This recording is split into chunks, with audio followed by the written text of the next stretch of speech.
After being kidnapped and rescued, my body was covered in wounds, and from that day on, I could no longer speak. Giang Chuo went nearly mad trying to make it up to me. He even learned sign language just to communicate. I knew he was doing it out of guilt. If only he hadn't stormed off early after class that day. Maybe none of it would have happened. But how could I ever blame him? Later, our families wanted us to get married, but I refused with everything I had. I didn't want him to be tied to me for life just because of remorse. So, I made up a lie. I told them I already had a boyfriend. I never expected that night Giang Chuo would pin me down, kissing me until I could barely breathe. Wen Tong, do you think I'm dead? How dare you find someone else? My eyes widened in panic as I shook my head desperately, silently begging him to stop. He stared at me, lips curling into a cold, mocking smile. His voice dropped, low and cutting. Don't understand me, huh? Don't miss out. Subscribe to Hebe Audio for more great stories every day. Sit still and be good. I'll be right back after I'm done. When the host called Giang Chuo's name, he leaned over and whispered softly into my ear. I nodded, placing my phone face down on my lap. Under the spotlight, the sharp lines of his face seemed almost sculpted by the light, calm, poised, irresistibly composed. As I watched him on stage, his every movement steady and assured, I quietly lifted my phone and hit send on the message I had written long ago. Mom, just let it go. I really don't want to drag things on with Giang Chuo anymore. It was the 999th time my family had urged me to discuss marriage with him. Giang Chuo always believed my kidnapping was his fault. If only I hadn't gotten angry that day. If I had gone out just a bit earlier. That was what he'd mutter every time he got drunk. Since the day I was rescued, he'd treated me like his penance, taking care of me in every possible way. From the age of 10 to 25, I was rarely ever apart from him. Everyone said he was good to me, that he'd gone from a reckless boy to a calm, responsible man because of me. Both families thought the same, believing marriage was only natural. But I knew better. It wasn't love that bound him, it was guilt. The night of the celebration for his company's successful takeover, he drank until he lost all sense of himself. His secretary and I struggled to get him into the car. That was when a phone slipped from someone's pocket and fell onto the floor. The screen lighting up, displaying a message that hadn't yet been deleted. How long do you plan to take care of her? Forever? Giang Chuo, guilt and affection are two different things. It was Tan Let, I knew her. The girl who had chased after Giang Chuo for years. My heart lurched. I quickly turned off the screen and shoved the phone back into his coat pocket. For the first time in my life, I felt truly ashamed that I had spent all these years taking advantage of his guilt just to keep him by my side. He deserves a life and happiness of his own. So when my parents excitedly brought up the idea of a marriage alliance with the Giang family, I objected without hesitation. But the Giangs didn't say anything against it, did they? My mother asked, surprised, as if she couldn't believe I'd refuse such a thing. No matter what, it's not happening. I bit my lip hard, refusing to back down. Maybe you should talk to Giang Chuo about it first? They didn't push me too much after that, but they kept urging me to bring it up with him. Yet, Giang Chuo had never once mentioned marriage. I let out a quiet sigh. What are you thinking about? A shadow fell over me. I hadn't noticed when Giang Chuo finished his speech and walked up. I shook my head, pressed my lips together, and signed to him. Giang Chuo, I want to go stay with Grandma for a while. After Grandpa passed away, Grandma had moved back to their small house in the countryside, the one they'd shared together. I wanted to go there, to get away for a bit. My parents were rushing things too much, and maybe it was time I started stepping out of his world. All right. I'll take you there, he said immediately, without a moment's hesitation. When he noticed my uneasy expression, his brows furrowed slightly. What's wrong? I want to go alone. I signed. No, his brows tightened. It's dangerous. I sighed, replying with my hands again. I'm 25, Giang Chuo, and besides, it's perfectly safe now. So what? His voice deepened, expression darkening. On your own? Not a chance. Wen Tong. But I began to sign again, only for his hand to close tightly around mine, pulling it down to his side. "Sit still and finish watching," he said firmly. "But Giang Chuo, we can't go on like this forever. Just because of that one night, do you really plan to spend your whole life making up for it? Even if you had come earlier that day, there would still have been tomorrow, or the day after, countless other times when you wouldn't be there. Those kidnappers could have acted at any of them." On the way back, Giang Chuo's gaze stayed fixed outside the window, his expression distant, as if lost in thoughts I couldn't reach. It wasn't until his secretary turned around to remind him of his next appointment that he finally snapped back to reality. I had been hesitating, wondering how to bring up the idea of staying with Grandma, but when I overheard that he'd be away on a business trip for a week, my eyes lit up. Perfect, I could use that time to convince my parents. But Giang Chuo suddenly let out a quiet laugh, a low, strangled sound, half amused, half exasperated. "Wen Tong, you'd better give up on that idea." His tone was calm but firm. "While I'm away, don't even think about going anywhere." I froze. Could he read minds or something? Since he'd already brought it up, I might as well take the chance to make my point clear. "Giang Chuo, I can bring a bodyguard with me," I signed. "And I'm an adult now, not a child. You can't keep an eye on me forever. Can you? And what if I can?" He turned his head slightly, eyes locking onto mine. "Who else do you want watching over you for life?" "That's not what I meant. My words died as he caught my hand, holding it tight. I tried to pull away, but he didn't let go. "Then what do you mean?" "Huh?" I stared at our joined hands, my chest tightening. "Without my hands, how was I supposed to sign? These hands of yours, can they ever stay still unless they're turning against me?" He sighed heavily, then his voice softened. "Just listen to me, all right? Don't make me worry." "Giang Chuo, what exactly are you so worried about?" In that moment, I wanted so badly to ask, "Do you maybe, even just a little, like me?" But reason tugged me back. One shouldn't be greedy. Everything Giang Chuo has done for me, it's already far more than enough. With his personality, if I really asked, he probably wouldn't say no. And that would only make him feel cornered, forced to care for me. My eyes stung. I turned my face away and nodded stiffly. "Forget it, I'll wait for a better time."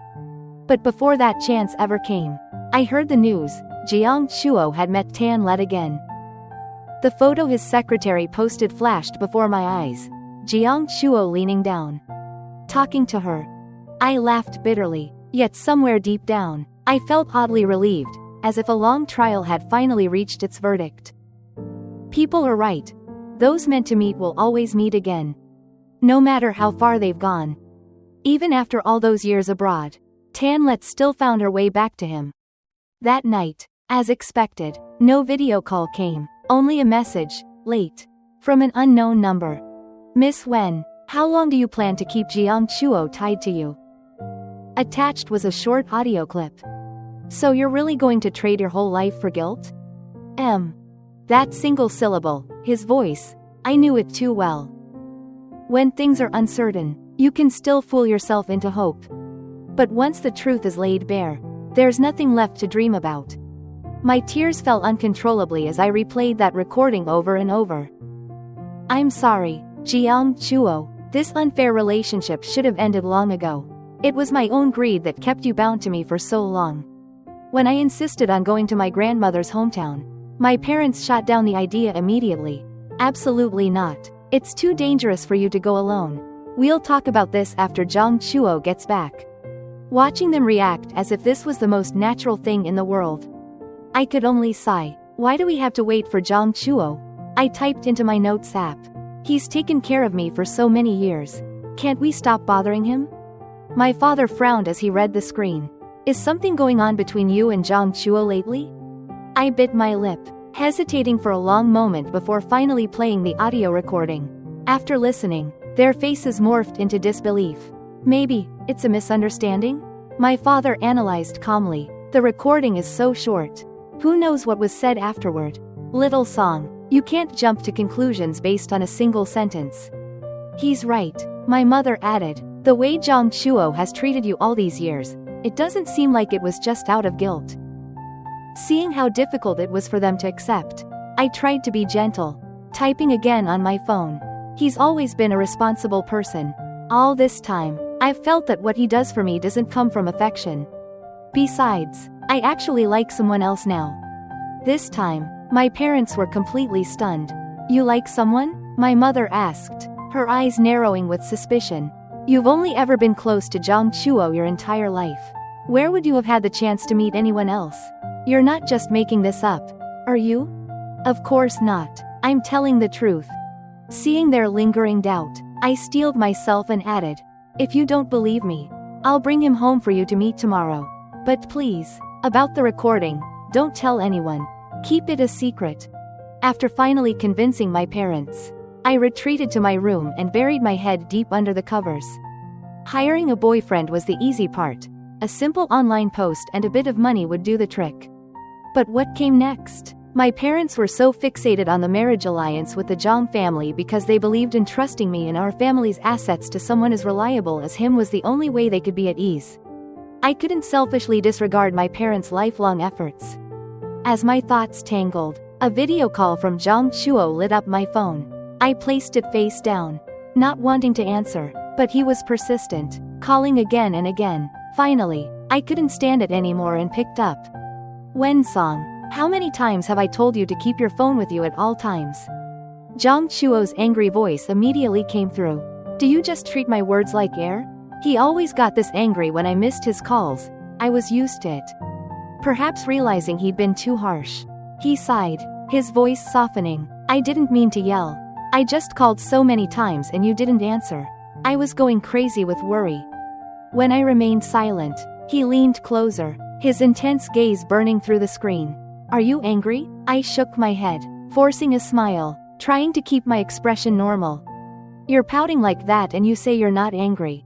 He chuckled softly. Don't be mad, okay? I'll try to wrap things up here quickly and then I'll take you to your grandmother's. You don't have to. I quickly gestured at the screen. You should focus on your work. I was just saying that on a whim. I don't want to go anymore. You don't? He frowned, his eyes filled with suspicion. I nodded vigorously. Go on, get back to work. I'm hanging up now. I never expected my anonymous post to get so many applicants in such a short time. The pool of candidates was a mixed bag, to say the least. After a thorough screening, I finally settled on someone who seemed decent enough. A medical student whose social media was filled with posts about his part-time jobs, which made him seem somewhat reliable. After confirming the details and the script with this young man, I finally breathed a sigh of relief. The first step was done. But what about the next? How would my family deal with this? Would they have to adopt an heir? I unconsciously touched the faint scar on my neck. If only I could still speak. Song Yang was quite sharp. He was extremely polite when meeting my parents and answered all their questions perfectly. The only thing was, they were still suspicious about us meeting online. Seeing me hesitate, Song Yang quickly jumped in. Uncle, Auntie, online dating is completely normal these days. Here are my student ID and my national ID. If you're still worried, you can check with my university. I guarantee I'm a good student with good morals. His sincerity seemed to placate them. And though they still had doubts, they didn't press further. I continued the act, sighing inwardly. This was going to be a long charade. How was my performance, sis? Song Yang asked smugly as I walked him to the door. I told you, you wouldn't regret choosing me. His teasing made me laugh. And I gave him a thumbs up. Not bad. Hey, he scratched his head sheepishly. Can I get reimbursed for the travel fare? I didn't realize it would be this expensive. I didn't know whether to laugh or cry. I nodded and asked why you worked so many part-time jobs. Well, my family's poor, Song Yang said casually, pulling out his phone to show me his payment QR code. I'm saving up to study abroad. So, if you have any similar jobs in the future, think of me first. Right. All he could see was the desire to make money. I nodded, about to complete the transfer, when a low voice cut through the air from behind me. Wen Tong. I whipped around. Giang Chuo stood not far away, hands in his pockets, his jaw tight. his tongue pressing against the inside of his cheek as if trying to suppress a surge of rage. Giang Chuo? What was he doing here? Wasn't he supposed to be on a business trip? Who is he? Giang Chuo's face was dark as he strode closer. I had given my parents a vague explanation about my relationship with him yesterday. But I never expected him to show up today. My mind went completely blank. Seeing our interaction, Song Yang seemed to guess Giang Chuo's identity and quickly adapted, extending his hand cheerfully. You must be Mr. Giang Chuo, right? Hello. I'm Song Song's boyfriend, Song Yang. Giang Chuo looked at him as if he were the punchline to a bad joke. His eyes murderous. Boyfriend? A chillingly cold voice sliced through the air. His eyes filled with killing intent. Get out. Song Yang was about to say more, but I quickly held up a hand, signaling for him to leave. Once he was gone, I let out a breath and turned to Giang Chuo. Aren't you on a business trip? He let out a barely audible, cold laugh that sent a shiver down my spine. You mean I shouldn't be here? I was speechless. Go on, say something. Giang Chuo advanced on me, step by step. You two seem to be having such a pleasant chat just now. I've watched over you for so many years, so where the hell did he come from? I truly hadn't expected him today and was completely unprepared. My mind was a blank slate. Should I try to explain? Where would I even start? Should I continue the lie? He knew me too well. Without a solid story, he'd see right through it. Seeing my prolonged silence, he suddenly gripped my chin, his teeth grinding together as he hissed into my ear, his voice thick with fury. Wen Tong, do you know what I want to do to you right now? I frowned in confusion. What? The next second, my feet left the ground as he swept me into his arms. Giang Chuo drove like a man who had lost his mind, his entire being radiating a frantic lack of control. The tires shrieked on the wet, cold mountain road. No matter how I gestured, he refused to look at me, his eyes fixed dead ahead, his silence terrifying. It wasn't until he had dragged me into the new villa he'd bought in Shallow Moon Bay and pinned me beneath him that we truly faced each other. I struggled, trying to sign with my hands, but he captured them, lacing our fingers together in an unbreakable grip, his cold skin pressed against mine, my breath stolen in an instant, like a caged beast finally unleashed. He shed all restraint, pouring out all the desire he had suppressed to its breaking point. The moment I could breathe again, Giang Chuo pressed his forehead to mine, his eyes bloodshot, his voice a raw rasp. Wen Tong, did you think I was dead? How dare you go find another man? Where did you get the nerve? After all this time I've spent watching you, how could you still not behave? His reaction surprised me. Could it be he?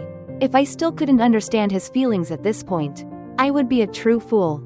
A sense of relief and urgency washed over me. I needed to explain everything to him. Quickly, I pulled my hand free and hastily signed. Calm down, this might be a... Before I could finish, he seized my hand again. I can't calm down. Giang Chuo's eyes darkened, his voice a hiss through gritted teeth. You were sad, so I worked myself to death to fly back and comfort you. Song, what right does he have to call you that? This is rich. What do you take me for? I've been in line for over a decade, and you're letting someone else cut in front of me? A sudden warmth grazed my earlobe, making me flinch. Don't pull away. Do you know where this is? He snarled. The wedding room, the one I picked out the moment I heard you were going to marry me. Has a dog eaten your heart? What more do I have to do to make you feel something? My mind was a tangled mess of anxiety. I wanted to explain, to ask him about the recording, but he had my hands locked in his grip. The more I struggled, the tighter he held. His face was a mask of disbelief, his eyes filled with hurt. Do you really hate me that much? Hate you? You idiot. I'm mute. If I can't use my hands, how am I supposed to talk? You're holding my only means of communication. What am I supposed to say? A barrage of kisses fell upon me, hot and domineering, laced with his ragged breath. My wife. You've been so naughty. Seeing him today, I almost lost my mind. What the hell is he? What gives him the right to be with you? Wen Tong? When a cold sensation slid across my waist, I panicked, shaking my head wildly. Giang Chuo stared at me and let out a soft, bone-chilling laugh, each word a slash of a knife. You don't understand? A cold current shot up my spine. Amidst the swaying shadows of the trees, my tears began to fall. Giang Chuo wore a smile that wasn't a smile, his face expressionless as he wiped away the fresh tear from the corner of my eye. Done crying? Then let's continue. In the dead of night, he whispered again and again in my ear, "You can only be mine." When I woke again, the space beside me was empty. My limbs were drained of all strength, aching and numb. I tried to move and was met with the harsh clang of metal on metal. A cold sensation emanated from my ankle. I sat up and saw it. A long, thin iron chain. I scanned the room. My phone was also gone. "You're awake?" A man's voice came from the doorway.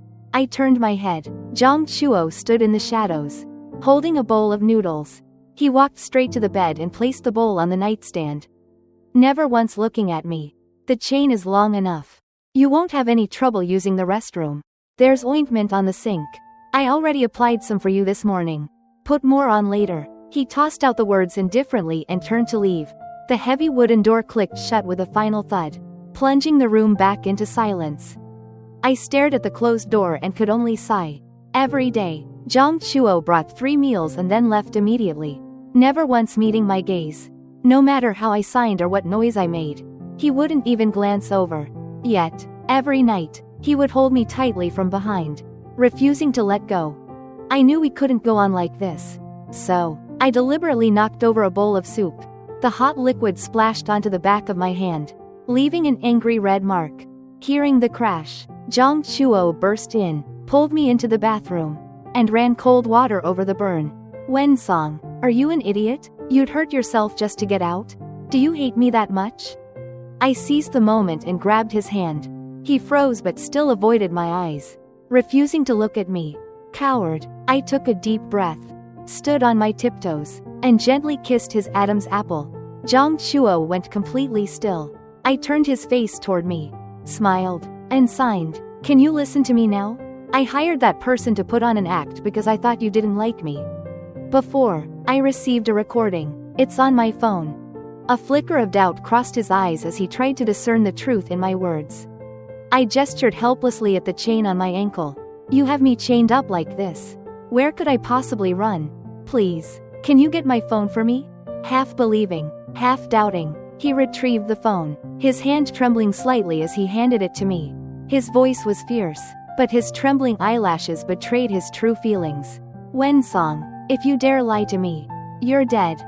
I took the phone and quickly opened the message with the audio file. Under his stunned gaze, I began to type rapidly.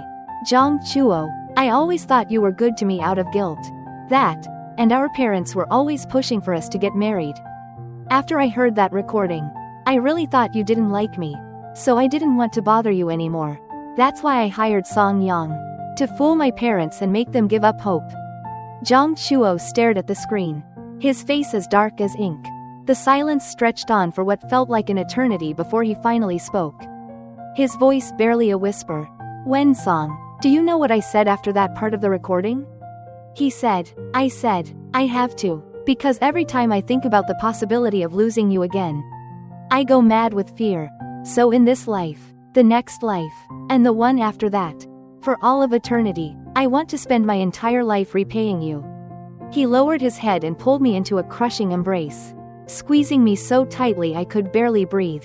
His hand pressed into my back, his hot breath ghosting past my ear, his voice a hoarse, trembling whisper. The recording was so obviously edited. "Couldn't you tell? I don't like you. I've loved you since before I even hit puberty. Loved you down to my very bones. And that's still not enough to be called, like, my little ancestor?" Now that the misunderstanding was cleared, Giang Chuo still refused to remove the chain from my ankle, no matter how much I pleaded. He showed no intention of yielding. "My darling, no can do," he said. "You need to remember this lesson so you'll know how to behave."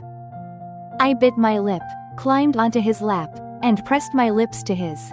A shiver ran through him, and his voice grew thick. "Do you know what you're doing?" I nodded. He let out a rough curse before flipping me over, pinning me beneath him. Lips met lips, teeth tangled, the feeling of breathlessness mounting with each passing second. His raspy voice held a hazy, intoxicating coyness. "You have to coax me properly." Moonlight spilled across the bed, casting the two entwined figures in shadow, making the scene all the more enchanting. It wasn't until the eastern sky began to pale that Giang Chuo finally held me in his arms. His voice hoarse with satisfaction. "You coaxed me so well. Such a good girl." He removed the chain, only to replace it with a GPS tracking collar, even preparing a whole collection of colorful childlike safety tethers. "Darling, let's wear this one today. This color matches our couple's outfit." When he went to work, he led me to his office. During meetings, he pulled up a chair for me to sit beside him. He wouldn't even leave me behind for social engagements. Whenever a curious gaze landed on us, he would just smile faintly.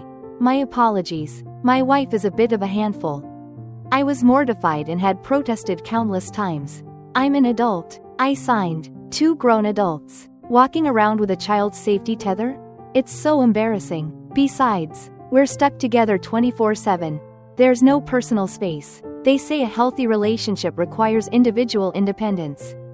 Giang Chuo was unconcerned, merely humming in agreement. "What does that have to do with us?" I was speechless, utterly defeated. How had I never realized how tyrannical this man could be? It was only later that I understood why he insisted on holding on to me every second of every day. That day at the mall, when Chen Li burst from the crowd like a madwoman, rushing toward us, Giang Chuo seemed to have anticipated it. He sent her flying with a single kick and immediately pulled me into his arms. Shielding me with his body, the dagger plunged deep into his right side, warm blood blooming across his white shirt, staining it crimson. "Don't be afraid." He lowered his head, brushing away the strands of hair stuck to my cheek. His forehead was beaded with a cold sweat, but his voice was unnervingly calm. "This time, I finally protected you." Bystanders quickly subdued Chen Li. Her eyes were bloodshot as she continued to scream while being held down. "Wen Tong, if Giang Chuo wasn't following you around every single day, I would have killed you long ago. Didn't I send you that recording? Why are you still clinging to him? Why, after everything I've done, are you two still together?" Giang Chuo held me tighter, burying my face in his chest. "Be good, don't listen to her," I yelled at her last time, and it messed with her head. A terror I had never known before seized me. For the first time, I felt true despair, the fear of losing him, with no idea how to keep him safe. "Giang Chuo, I'm begging you, please be okay." The overpowering, suffocating scent of antiseptic filled the hospital corridor. The red light above the operating room door was a glaring, painful star. Giang Chuo's pale smile as he was wheeled into surgery was seared into my mind. "Don't be afraid," he had said, but how could I not be? I sank to the floor, burying my face in my knees. My parents gently patted my back, murmuring, "It's okay, Song, he'll be fine." But what if the doctor came out with a grim expression? What if a nurse rushed out demanding a signature? Each scenario was a thorny vine, wrapping around my heart, tightening its grip until I couldn't breathe. Giang Chuo's parents arrived in a hurry. Seeing their white hair, I was filled with guilt and confusion. His mother's eyes were red and swollen, her shoulders trembling, but she still took my hand and patted it gently. "Good child, this isn't your fault." The operating room door suddenly swung open. A nurse rushed out, and my heart leapt into my throat. I trembled uncontrollably. The nurse steadied me, a reassuring smile in her eyes. "Mr. Zhang asked me to come out and tell you not to be afraid. He's fine. He'll be out in a little while." As I watched her disappear back through the doors, I finally managed a deep, shaky breath. "Didn't I tell you not to cry?" In the hospital room, Giang Chuo had just woken up. The corners of his lips quirked into a smile, his eyes full of mirth. "Were you that scared I was going to die?" The moment he said the word, die, my nose stung and my eyes turned red. Our parents tactfully left the room. He raised his free hand and took mine. Okay, no more talk like that. It's my fault. I was just teasing you." When I didn't respond, he coaxed me softly. "Don't cry anymore. When you cry, my heart feels like it's being squeezed." I clumsily wiped my tears and pointed to his wound, signing, "Does it hurt?" He took a shallow breath. "Of course, it hurts, but it'll stop hurting if my wife blows on it." I blushed and shot him a glare for being so flippant at a time like this. But my body betrayed me. I pulled up the blanket and leaned down, blowing gently on the gauze wrapped around his wound. From now on, don't even think about leaving me, okay? And promise to wear the tether properly?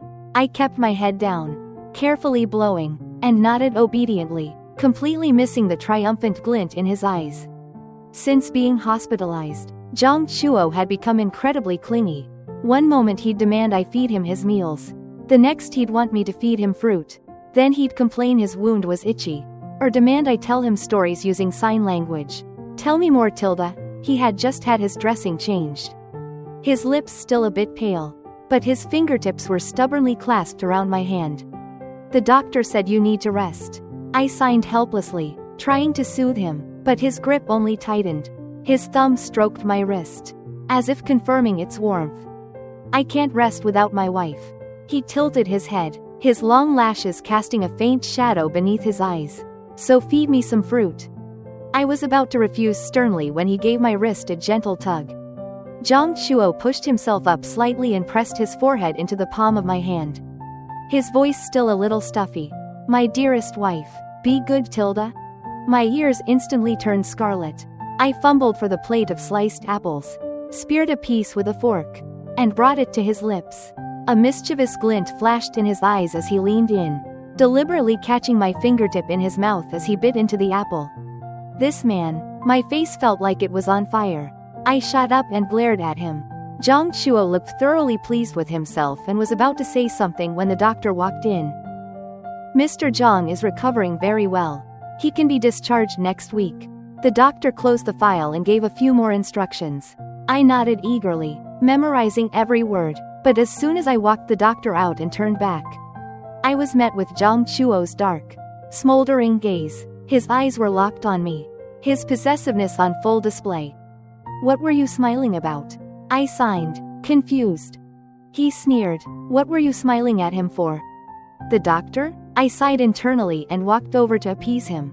The doctor? I was just being polite. Why did you have to look so happy? He pulled my wrist, pressing me down onto the mattress. His palm was scorching, his grip alarmingly strong. This man's jealousy knows no bounds. I quickly grabbed his hand, signing for him to let go. He reluctantly loosened his grip.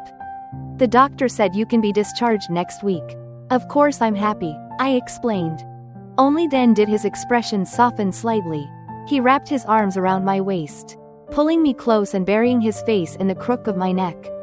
His voice was sullen, but you're still not allowed to smile at other men. A sick child is the most unreasonable creature on earth. I grumbled silently to myself, but my hand was already gently stroking his head, as if soothing a cat. Giang Chuo let out a soft, HMMPH. The sound laced with the satisfaction of getting his way.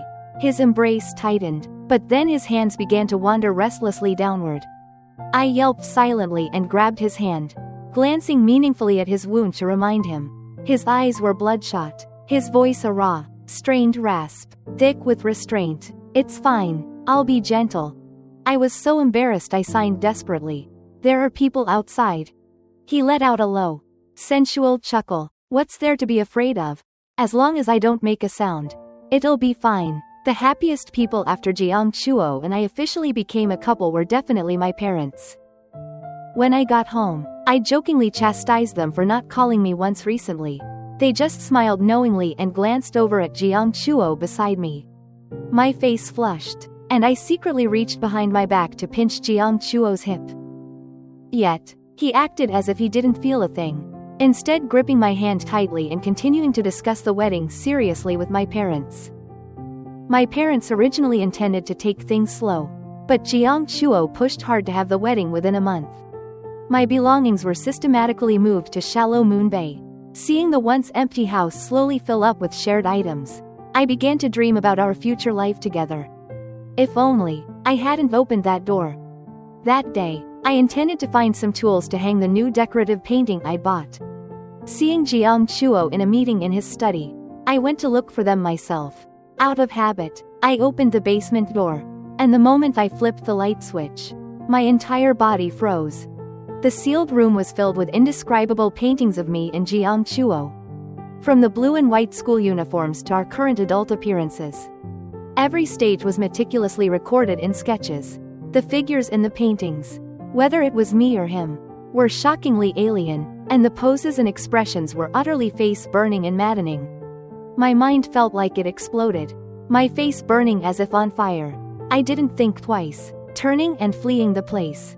Even when I got back home, I was still dazed and stunned. How could Giang Chuo be so perverse? My parents were utterly astonished to see me return so suddenly. Why are you back? Did you argue with Giang Chuo? I just shook my head. I truly didn't know how to talk about those paintings without dying of embarrassment. So I just found an arbitrary excuse, hid in my room, and buried myself on the sofa. How could Giang Chuo create such things? It was clearly his artwork. And the ones from when we were still in school uniforms. How old were we then? The door handle turned from the outside, and Giang Chuo walked in casually, his eyes dark and deep. My dear wife, did you find me out? But have I told you before? You are not allowed to leave me for half a step. Do you want to be chained up again? He advanced step by step, lifting my chin with one hand. Seeing his expression devoid of any guilt, I felt both angry and amused, signing with agitation. How could you be like this, pervert? Yet, his eyes didn't waver an inch at being exposed. Instead, they seemed slightly excited. Oh, a pervert? He pressed closer with every step, his voice frighteningly calm. How is an artist drawing his wife perverse? And you, running off without a word, not obedient. Facing that deep gaze, a flash of fear struck me, a feeling I had never had with Giang Chuo before. He seemed to notice it too, freezing completely. Are you afraid of me? Seeing my lack of response, he tightened his grip on my hand, his voice hoarse, as if in utter disbelief. You're afraid of me? Wen Tong, I admit I'm a pervert. I desperately want to possess you. But I've treated you with such genuine feeling.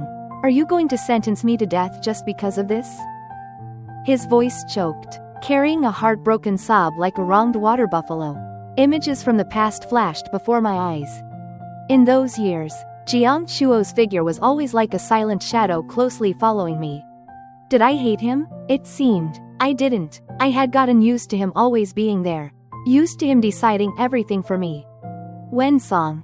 Seeing that I still hadn't said anything, his tears flowed even more fiercely, truly like a bullied large dog. You can't treat me this way. Seeing him like this, my heart softened. I gently wiped his tears. That's not it. It's just, those paintings scared me. He seized the chance to nuzzle his head into my chest. Don't be afraid of me, dear wife. It's just that I like you too much. But, you're young and good. I wouldn't actually do anything to you. I quickly covered his mouth, stopping him from saying any more inappropriate things. Unexpectedly, he took the opportunity to catch my hand, the hot, damp sensation spreading from his palm. I promise, I won't draw anymore after this. Really? I narrowed my eyes at him with suspicion. He nodded. You bastard. When Giang Chuo pinned me against the wall in the basement, I raised my hands in protest. His hot lips moved slowly down my neck, inch by inch. His voice was husky. I said I wouldn't draw anymore, but I didn't promise to stop doing other things. Don't be scared. I won't be as frantic this time.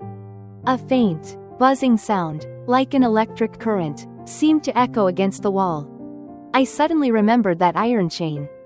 It turned out that this insane desire for possession had been germinating since the first day I stepped foot into Shallow Moon Bay. Or perhaps, long before that. In those innocent years of our youth, this outcome had already been destined. Giang Chuo, an extra story.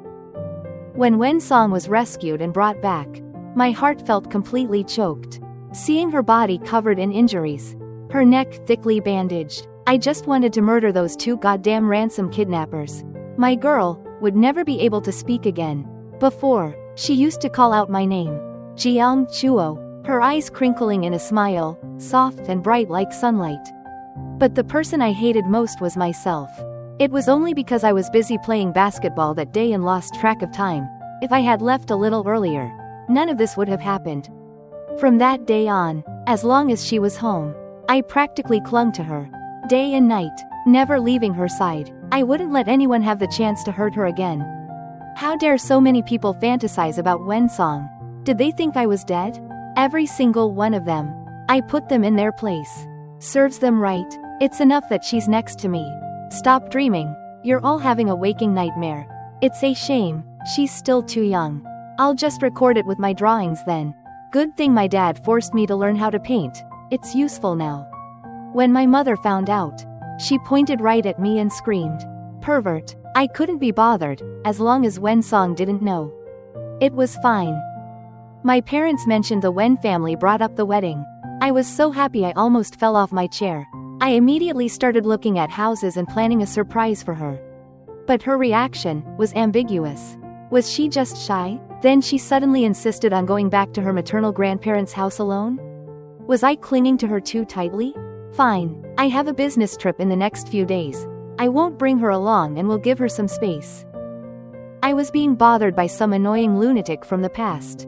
It drove me crazy. I avoided contact, pulling all-nighters with my secretary to shorten the trip, planning to fly back early tomorrow to soothe my wife.